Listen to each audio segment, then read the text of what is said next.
Alors maintenant, qu'est-ce que sont les piles? Alors les piles, il y a des transformations chimiques à l'intérieur d'une pile qui se transforme en énergie électrique. Donc ce principe-là nous permet de produire de l'énergie chimique ou bien de stocker l'énergie de l'énergie électrique ou bien de stocker l'énergie électrique se forme lorsque on va voir ce qu'on appelle l'électrolyse, comme les batteries des voitures. Alors, dans une pile, l'énergie chimique se transforme en énergie électrique. Une pile électrochimique, ici il y a une pile électrochimique est composée de deux électrodes nommées demi-piles. Alors, une demi-pile est constituée d'une pièce métallique plongée dans une solution ionique. Les deux électrodes sont reliées par un fil conducteur et les deux solutions sont reliées par un pont salin. Qu'est-ce que c'est un pont salin? C'est un type rempli d'une solution ionique où il y a des cations et des anions. Alors, le pont salin a deux rôles. Il faut mémoriser ça dans la tête. Il a deux rôles. Conserve la neutralité des deux solutions, assure la fermeture du circuit pour que le courant circule, le courant passe. C'est-à-dire les électrons circulent d'un électron à un autre. Alors, l'électrode où se produit la réduction s'appelle la cathode. Où se produit la réduction s'appelle la cathode. Alors, l'électrode où se produit l'oxydation s'appelle l'anode. Donc, l'anode, c'est qu'on appelle le pôle positif, c'est l'anode, négatif, et la cathode, ce qu'on appelle le pôle positif. Et le courant, il est de la cathode vers l'anode. Et la circulation des électrons, il est de l'anode vers la cathode. Le sens de circulation des électrons et du courant sont opposés. Alors maintenant, voilà un schéma d'une pile. Alors, ce n'est pas nécessairement ici plus et moins. Alors, on choisit ça, moins ici plus, il peut être inversé. Ce n'est pas nécessaire. Mais si c'est moins ici, alors ça, elle s'appelle cathode, anode. Si c'est moins, elle s'appelle anode. Ici, c'est l'anode. L'anode où se produit l'oxydation. Il y a libération des électrons. Lorsqu'il y a libération des électrons, alors il y a oxydation, donc ça, elle s'oxyde, elle va se détruire. Alors, ce morceau, elle va se consommer, là, elle va être plus large, il va un dépôt autour de ça, comme ça, il y a des solides qui vont s'accumuler ici. Ça, elle va être consommée. Et le courant électrique, c'est de plus vers moins. Bien sûr, la tension est le contraire de U. Donc voilà l'oxydation ici. Donc il y a libération des électrons. Libération des électrons. Alors ici, il y a fixation des électrons. Donc il y a consommation d'ions. Et ici, il y a consommation de métal. La réduction, il y a consommation des ions. et ici il y a consommation de métal. Et le schéma conventionnel, ici, je peux inverser, je peux faire plus ici et moins ici. C'est indifférent, mais le schéma conventionnel d'une pile, c'est toujours comme ça. C'est toujours à gauche, c'est moins, et à droite, c'est plus. Alors plus, là, mais je pense ici, ou bien ici. Il y a deux barres qui sont verticales. Ici, ce sont les solides, ou bien d'autres matières. Ici, les ions. Et ici, les ions. Et ici, il y a M', S. Donc, sont à l'extérieur, les ions sont couplés comme ça, avec barre. Ça, c'est Schlass. Donc, on ne peut pas, pour un pile, mettre ici plus et moins. Mais le schéma ici, je peux inverser le rôle de MS, M'. Mais le schéma conventionnel est toujours de cette façon. Alors, la force électromotrice d'une pile est mesurée entre la cathode et l'anode. La cathode et l'anode. Donc, c'est la cathode moins l'anode. Et c'est vraiment, on met ici la cathode et l'anode, alors on va trouver que la tension est positive. Alors, la quantité des charges électriques qui circulent dans la pile est Q est égal à F fois le nombre d'électrons qui passent de l'anode vers la cathode est égal au nombre d'Avogadro fois la charge élémentaire, électrique élémentaire, c'est ça F. Mais cette constante, on le donne, cette constante, dans les exercices, c'est 9,75 10 à la puissance 4 coulomb mol moins 1, ou bien 975 10 à la puissance 2 coulomb mol moins 1. Mais on sait que Q est égal à F fois delta T. Donc, on a cette relation importante. La relation fondamentale pour les piles, c'est ça. Donc, si on connaît par exemple combien il y a d'électrons qui passent pendant une durée delta T, je peux déduire le courant. Si je sais ça et je sais le courant, je peux déduire delta T. Si j'ai I et delta T, je peux déduire le nombre de charges qui ont circulé. F, elle est toujours constante, elle est indépendante de l'exercice. F est toujours 965 10 au carré coulomb par mol moins 1. Voilà maintenant, qu'est-ce que c'est un pile? C'est ça le constituant. Il y a oxydation, il y a libération des électrons. S'il y a fixation d'électrons, ici il y a consommation de ça.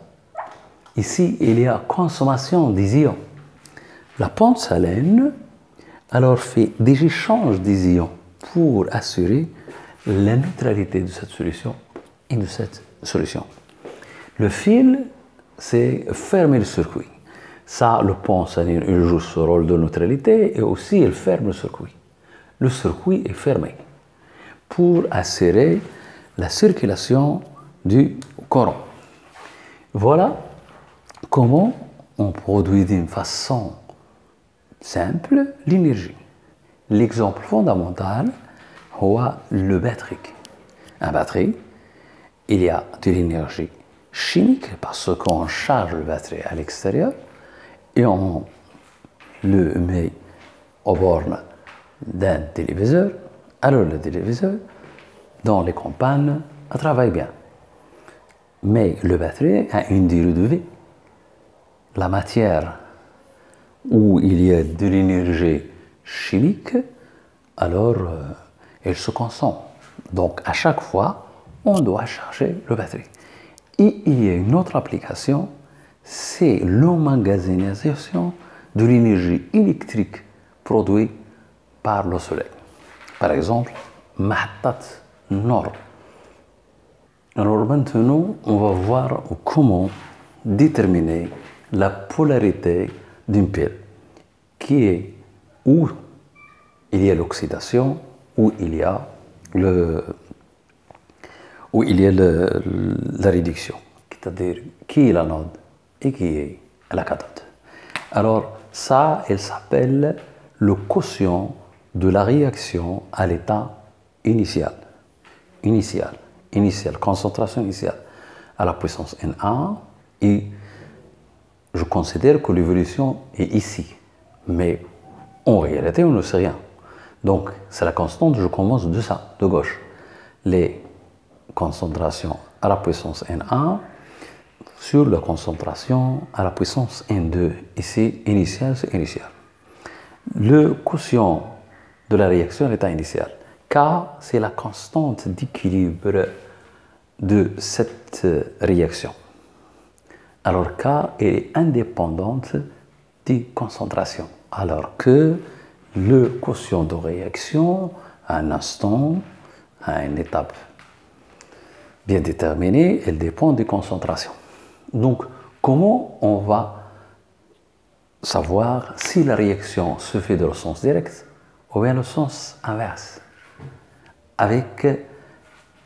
Dans cette situation, on compare QRI avec K. Si ça est inférieur à K, alors le système va tendre vers son équilibre. Donc, l'évolution est dans le sens 1. L'évolution spontanée du système est dans le sens direct. Le sens direct, par convention, c'est 1. Alors, si QR est supérieur à K, le sens de l'évolution spontanée, ici il y a spontanéité du système, et le sens inverse, et par convention, c'est 2. Alors, il ne faut jamais oublier que la constante de réaction, le quotient de la réaction tend toujours, spontanée bien sûr, il y a des réactions forcées ou bien on lui impose un sens comme l'électrolyse, alors elle tend toujours vers K. Elle cherche son équilibre. Le système cherche son équilibre. Donc, il est toujours vers K. Alors, c'est QR inférieur, alors elle va tendre vers K. S'il est supérieur, elle va tendre vers K. Et donc, voilà un outil comment on peut déterminer si la réaction de ça vers ça ou bien de ça vers ça. Si maintenant la réaction est dans le sens 1, cela va se détruire. Donc, les électrons passent vers ça. Donc ça, il y a oxydation, il y a libération, et donc le courant, ça, elle va être l'anode, et ça, elle va être la cathode. Sinon, ça, elle va être l'anode, et ça. Donc, grâce à la comparaison de quotient de réaction et de la constante d'équilibre, on peut dire si ça est dans ce sens ou bien dans l'autre sens. On va voir d'autres situations. Alors maintenant, voilà une autre situation. Alors la situation 2, on considère la pile de l'électrode, le fer et ici l'or. Alors on se pose le mot important ici, c'est ça le mot clé. On suppose que l'électrode de l'or devient de plus en plus épais. C'est-à-dire que dans cette électrode, il y a formation de l'or. L'or se forme ici. Il devient de plus en plus épais. Ici, c'est AE, S solide, et il y a formation autour de cette électrode. Donc, ici, les ions de l'or se réduisent pour donner l'or. Et donc, nécessairement, il y a ici réduction. Et puisqu'il y a ici réduction, automatiquement, il y a ici oxydation. Donc, le pôle négatif, c'est-à-dire l'anode, est l'électrode de fer. Alors que la cathode est l'électrode de l'or.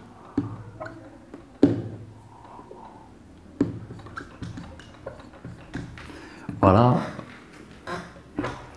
Alors, et puisque ici il y a formation de l'or, donc il y a destruction de fer, le fer s'oxyde, et donc le sens de l'évolution, c'est 1.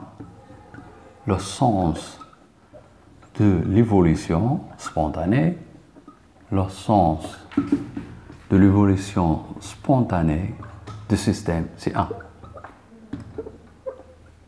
Le sens direct, et c'est le sens 1. Voilà des indications nous permettent de dire si ça c'est l'anode ou la cathode. Donc ça c'est la clé de cette situation. Alors on va voir une autre situation. Alors voilà deux situations. Situation 3. Si il nous donne ça, comme ça, il y a slash ici, ici il y a slash, et ici il y a 2 barres, et il nous demande quel est le pôle négatif, la cathode et l'anode. Alors, ici, c'est très facile. D'après le schéma conventionnel d'une pile, ça c'est moins, l'autre c'est plus. Donc, dans cette situation, il n'y a rien. Alors, dans cette situation, on a, vous voyez, un ampèremètre et résistance. Et il nous dit, dans le cas 1, que l'ampèremètre indique une valeur moins 25 mA. Et dans le deuxième cas, l'ampèremètre indique 30 mA. La différence entre cette valeur et cette valeur, ça c'est négatif. Et ça c'est positif. Alors, on sait que si un ampèremètre indique une valeur négative, alors le courant entre du point comme. Ici, c'est le courant. Or, le courant, il circule toujours, il est de sens de cathode vers l'anode. Donc ça, c'est la cathode. Et ici, c'est l'anode. Ça, c'est le pôle positif qu'on appelle cathode. Ça, c'est le pôle négatif qu'on appelle anode. Il y a ici destruction du zinc, donc il y a oxydation parce que les électrons vont circuler dans le sens contraire du courant. Et voilà, grâce à ce qu'on sait dans les classes avant, que si l'ampèremètre indique une valeur négative, le courant entre du point com. Ici, dans ce cas-là, étoile, le courant indique 30, c'est-à-dire indique une valeur positive. Donc, dans ce cas, que je le mets en vert, dans ce cas-là, le courant sort du point com. Et donc, dans le deuxième cas, puisque le courant sort du point com, ça, elle entre du point com. Dans le deuxième cas, elle sort du point com. Donc ça, c'est le pôle positif. Ça, c'est le pôle négatif. Alors, on va voir dans un exercice la détermination de polarité en utilisant un voltmètre, en utilisant d'autres choses, en utilisant des choses qui soit K, soit la cinquième situation qui reste, c'est l'utilisation de voltmètre. Au revoir et à bientôt dans une prochaine vidéo qui sera les corrections de certains exercices, soit posés dans les examens, soit d'exercices bien choisis. Au revoir.